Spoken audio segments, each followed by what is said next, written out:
बढ़कर मंजिल तलाश कर, मंजिल से आगे बढ़कर मंजिल तलाश कर, मिल जाए तुझको दरिया तो समंदर तलाश कर। हर शीशा टूट जाता है पत्थर की चोट से, पत्थर ही टूट जाए जिससे वो शीशा तलाश कर। सजदों से तेरे क्या हुआ सदियां गुजर गईं, सजदों से तेरे क्या हुआ सदियां गुजर गईं, दुनिया तेरी बदल दे वो सजदा तलाश कर। अब मैं स्कूल के कुछ सेलिएंट फीचर्स को ब्रीफली एक्सप्लेन करने के लिए सर शेरोज शाहिद को स्टेज पर दावत देती हूँ।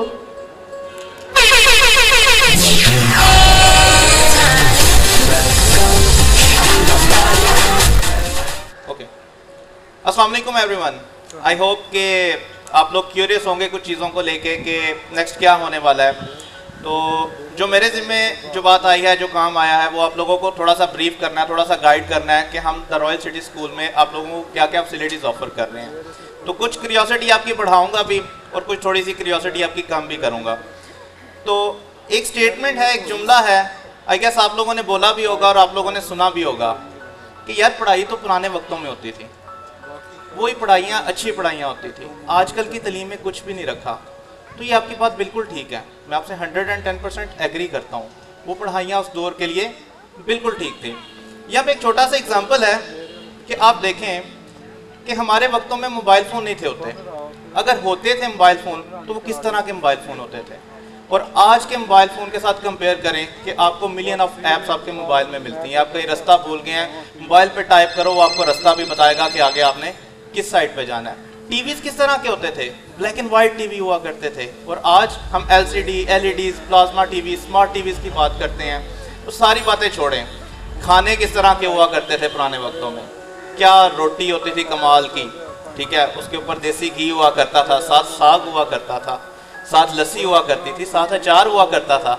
क्या कमाल बातें थी। और आजकल के बच्चे तो क्या बात करते हैं, पिज़्ज़ा बर्गर से नीचे को बच्चा बात नहीं करता।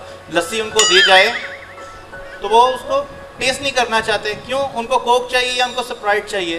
तो बात करने का मकसद ये है, अगर हम लोग अपने इर्द गिर्द देखें तो हमारी पूरी दुनिया ही चेंज हो रही है। कच्चे रोड हुआ करते थे हमारे वक्तों में, और आज हम हाईवेज, मोटरवेज पे ट्रैवल करते हैं, घंटों का सफ़र हम मिनटों में तय करते हैं। तो हमारे इर्द गिर्द पूरी दुनिया ही चेंज हो रही है। अब यहाँ पे एक सोचने वाली बात है, एक लम्हा फिक्रिया है हम लोगों के लिए कि क्या हमारा एजुकेशन सिस्टम चेंज हुआ, क्या हम लोगों ने अपना तलीमी निज़ाम बदला। हम लोग तो बड़े आसानी से कह देते हैं जी पढ़ाई का बहुत ज़्यादा बोझ है बच्चे के ऊपर, सिलेबस बड़ा टफ है, उसको टाइम नहीं मिलता किसी चीज़ के लिए, पढ़ने के लिए, बच्चा वीक हो गया, डल हो गया। हम लोग आराम सुकून से बच्चे को ब्लेम कर देते हैं, जी बच्चे का ये कसूर है। क्या कभी हम लोगों ने ये सोचा कि कहीं ना कहीं सिस्टम का कोई कसूर है, कहीं ना कहीं ये सिस्टम गलत है? किस तरह से गलत है? हम लोग अपने बच्चों को प्रेशर कुकर बना रहे हैं, उनके ऊपर प्रेशर है, हर चीज़ का प्रेशर है, पढ़ाई का प्रेशर है, क्लास में फर्स्ट आने का प्रेशर है, होमवर्क करने का प्रेशर है, अपने मुस्तकबिल का प्रेशर है। हम लोग क्या बच्चों को क्या इमेज देते हैं फ्यूचर के बारे में कि बेटा तुम्हारे चचा डॉक्टर हैं, तुमने डॉक्टर बनना है, तुम्हारे फुफ्फा जो हैं वो एक इंजीनियर हैं, तुमने इंजीनियर बनना है, बगैर इस चीज़ को पूछे कि वो बच्चा क्या करना चाहता है। उसके अपने ड्रीम्स हैं, अपने गिफ्ट्स हैं, वो क्रिएटिव माइंड है। हम लोग सब बैठे हुए हैं, पेरेंट्स यहाँ पे मौजूद हैं, और आप लोग ये चीज़ क्लेम करोगे कि दो बहन भाई या दो भाई आपस में उनकी लाइकिंग डिसलाइकिंग सेम नहीं हो सकती कभी भी। तो हम लोग कैसे उनका फ्यूचर डिसाइड कर देते हैं कि तुम ये करोगे? तो ये अल्टीमेटली कहीं ना कहीं हम इदारों का कसूर है। तो प्रॉब्लम तो हम लोगों ने डिस्कस कर लिया, इसका सलूशन क्या है, इसका हल क्या है? इसका हल ये इदारा है जिसकी ओपनिंग के लिए आज हम लोग इकट्ठे हुए हैं। हम लोग दावा नहीं करते कि हम लोग इसका 100% सलूशन आपको प्रोवाइड करेंगे, लेकिन हाँ हम लोगों ने रिसर्च की, सर्वेज कंडक्ट किए, बहुत सारे आप में से बहुत सारे लोगों को हमारी टीम ने विज़िट किया होगा, लोगों के ओपिनियन लिए, इदारों को विज़िट किया कि आखिर प्रॉब्लम क्या है। बच्चे जैसे जैसे हाई स्टैंडर्ड्स में जाते जाते हैं उनके एक्सप्रेशंस क्यों चेंज होते हैं, बच्चे चिड़चिड़े क्यों हो जाते हैं, बच्चे घर वालों की बात क्यों नहीं मानते, उनको क्यों अच्छा लगता है कि वो ज़्यादा टाइम अपने कंप्यूटर्स पे गुजारें, अपने मोबाइल पे गुजारें, या प्ले ग्राउंड्स में क्रिकेट, फुटबॉल, बैडमिंटन खेलते हुए गुजारें, घर से बाहर गुजारें। तो स्टडी उनके लिए इंटरेस्टिंग नहीं रहती, ऐसा क्यों है? तो उसके रीजंस को आइडेंटिफाई करके हम लोगों ने उसको एड्रेस करने की कोशिश किया कि शायद हम लोग कहीं ना कहीं अपना कोई पार्ट इस सोसाइटी में कंट्रीब्यूट कर सकें जिसमें हमारे बच्चे ग्रो कर सकें आगे। तो फीचर्स के बारे में हम लोग बात करेंगे। जो हमारा कोर ऑब्जेक्टिव है इस इदारे का वो है visual learning. Visual learning basically होता क्या है, उसके लिए हम एक छोटा सा एक्सपेरिमेंट करेंगे। तो उसमें मुझे आप लोगों की सपोर्ट की ज़रूरत है थोड़ी सी, कि काइंडली जितने भी लोग हैं यहाँ पे मौजूद जिन तक मेरी आवाज़ पहुँच रही है, प्लीज़ अपनी आंखें 2 मिनट के लिए बंद कर लें। सब लोग 2 मिनट के लिए अपनी आंखें बंद करें और बारिश के बारे में सोचें। हमें कोई जल्दी नहीं है, हमने कहीं नहीं जाना, आप बस बारिश के बारे में सोचें।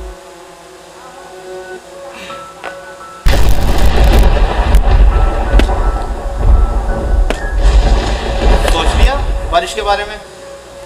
अच्छा, तो कोई वॉलंटियर ऑडियंस में जो बताना चाहे कि उसने क्या देखा आंखें बंद करने के बाद? कोई भी? Just raise your hand. Sir आप प्लीज, मैम प्लीज पास करिए। Sir please. कुछ भी नहीं देखा। कुछ भी नहीं देखा, दैट्स गुड। कोई और?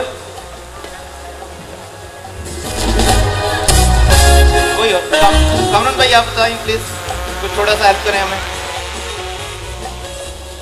इमेजिनेशंस की बात करें तो मेरा ख्याल है आप टिपटिपाती बूंदें गिरती हुई महसूस करते हैं, देखते हैं अपनी इमेजिनेशंस में। बिल्कुल सही। मिट्टी उड़ती हुई उन्हीं बूंदों से। बिल्कुल ऐसे ही है। जल थल होता हुआ अपने इर्द गिर्द।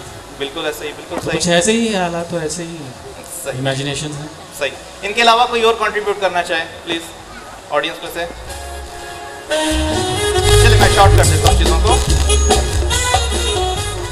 मैं शॉर्ट कर देता हूँ कि हम लोगों ने कुछ जो इमेजिन किया, जब हम लोगों ने बारिश के बारे में सोचना शुरू किया तो कुछ पानी की बूंदें देखी, कुछ हवा में हम लोगों ने घटा देखी, कुछ हम लोगों ने गीली मिट्टी देखी, ठीक है, कईयों ने गड्ढे भी देखे होंगे जिनमें पानी भरा हुआ है।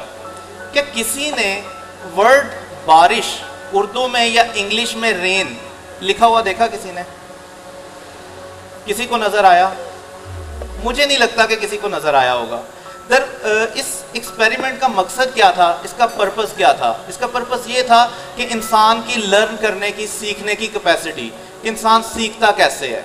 इंसान का जो दिमाग है वो कभी भी वर्ड्स को स्टोर नहीं करता अपनी मेमोरी में।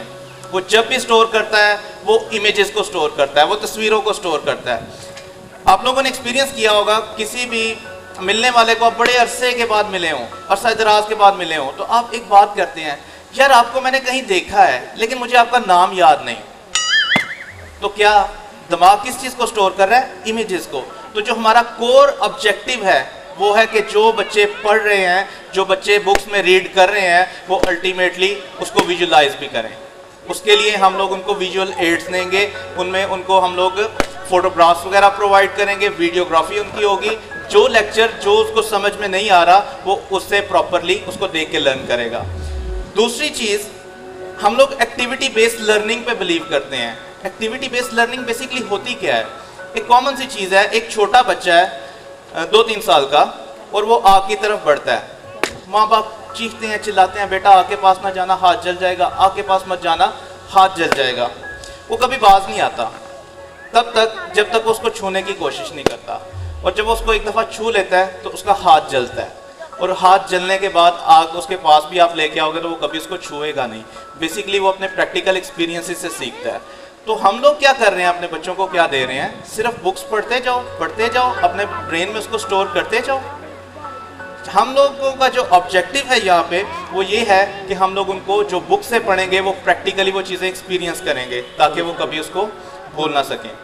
इसके अलावा एक और प्रॉब्लम देखने को मिला हम लोगों ने जो रिसर्च कंडक्ट की उसमें, कि बच्चे मैनिपुलेट करते हैं। जब उनका पढ़ाई से इंटरेस्ट ख़त्म हो जाता है तो जो स्कूल में उनको डायरी पे लिखवाया जाता है, जो उनको पढ़ाया जाता है, वो उसको चेंज कर देते हैं अपने टॉपिक्स के अकॉर्डिंग। कुछ डायरीज़ को वो स्किप कर देते हैं, जी आज तो इसका पढ़ाया ही नहीं गया।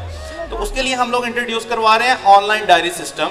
जैसे आप अपने मोबाइल पे फेसबुक, व्हाट्सएप वगैरह यूज़ करते हैं, सिंपल उसी तरह से आपने ब्राउज़र पे जाना है, वहाँ पे जाके द रॉयल सिटी स्कूल की आपने वेबसाइट लिखनी है और वहाँ पे आपको एक डायरी का ऑप्शन मिलेगा। जब आप उस पर क्लिक करेंगे तो ऑटोमेटिकली जितनी भी क्लासेस हैं उसकी लिस्ट आ जाएगी, और जिस क्लास में आपका बच्चा पढ़ता है आप डेली बेसिस पे उसकी डायरी वहाँ से कलेक्ट कर सकते हैं। इसके बाद एक और चीज़, कुछ प्रॉब्लम जो हम लोगों ने एक और आइडेंटिफाई किया वो कुछ इस तरह से था कि कुछ बच्चे घर से निकलते तो स्कूल के लिए हैं, लेकिन वो स्कूल को बंक कर देते हैं, स्कूल जाते नहीं हैं, अपने फ्रेंड्स के साथ कभी कहीं कभी कहीं। तो हम लोगों ने उसके लिए SMS अलर्ट सिस्टम इंट्रोड्यूस करवाया कि जैसे ही आपका बच्चा स्कूल में उसकी अटेंडेंस होती है और वो स्कूल में एब्सेंट है या किसी भी क्लास में एब्सेंट है, तो फ़ौरन वो पेरेंट्स के नंबर पे एक मैसेज चला जाएगा, आपको उसी वक्त इन्फॉर्म कर दिया जाएगा कि आपके बच्चे ने आज की डेट में फलां फलां क्लास को मिस की है। कहते हैं कि दीनी तलीम के दुनियावी तलीम के साथ दीनी तलीम भी बहुत ज़रूरी है। तो प्रेशर की मैं बात कर रहा था।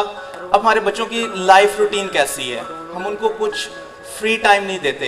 7 से 8 घंटे का एक हेक्टिक डे होता है उसका स्कूल में, वो टाइम स्पेंड करता है और यहाँ से घर जाता है। घर जाके उसने खाना खाना है, खाना खाने के बाद उसने ट्यूशन पढ़ने के लिए चले जाना है, 2 घंटे वो वहाँ पे स्पेंड करता है। वहाँ से जैसे ही वो वापस आता है उसको कारी साहब के पास पढ़ने भी जाना है, तो इतने में शाम हो जाती है। थक हार के थोड़ी देर वो घर में टाइम स्पेंड करेगा और उसके बाद वो सो जाएगा। यानी कि उसको माइंड को हम लोग रिलैक्स नहीं होने दे रहे, उसके माइंड को हम लोगों ने एक प्रेशर कुकर बना दिया है। तो इस हवाले से हम लोगों ने एक स्टेप लिया है जिसमें ये होगा कि कुरान की तालीम आपको स्कूल में ही दी जाएगी। एक पीरियड होगा जिसमें बच्चों को बाकायदा तलफ़्फ़ुज़ के साथ कुरान पढ़ाना सिखाया जाएगा। इसके साथ हम लोग एक्स्ट्रा क्लासेस कंडक्ट कर रहे हैं कि स्कूल के अंदर ही आपका बच्चा एक एक्स्ट्रा पीरियड होगा जिसमें उसकी जो वीकनेस है उसको आइडेंटिफाई करके उससे रिलेटेड टीचर, ऐसा नहीं होगा कि एक क्लास में बच्चे बैठे हुए हैं और जो टीचर पढ़ा रहा है वो डिफरेंट सब्जेक्ट्स को लेके चल रहा है। जिस सब्जेक्ट का जो टीचर होगा वही उस बच्चे को ऑपरेट करेगा और उसके प्रॉब्लम सॉल्व करने की कोशिश करेगा। यानी कि उसके लिए कुछ आपको एक्स्ट्रा पे करना नहीं है, सिर्फ आपके बच्चे का हमें टाइम चाहिए, टीचर्स उसके ऊपर काम करेंगे।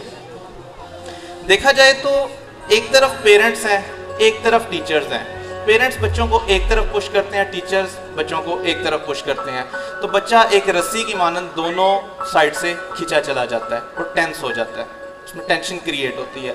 हम लोगों को याद है जब हम लोग स्कूल में पढ़ते थे तो हमें तो टेंशन का पता भी नहीं था कि यार ये क्या चीज़ होती है, और आज एक छोटे छोटे बच्चे को भी पता है कि टेंशन बेसिकली चीज़ क्या है। तो हम लोगों ने एक इनिशिएटिव लिया है जिसमें हम लोग पेरेंट टीचर कोलैबोरेशन करेंगे।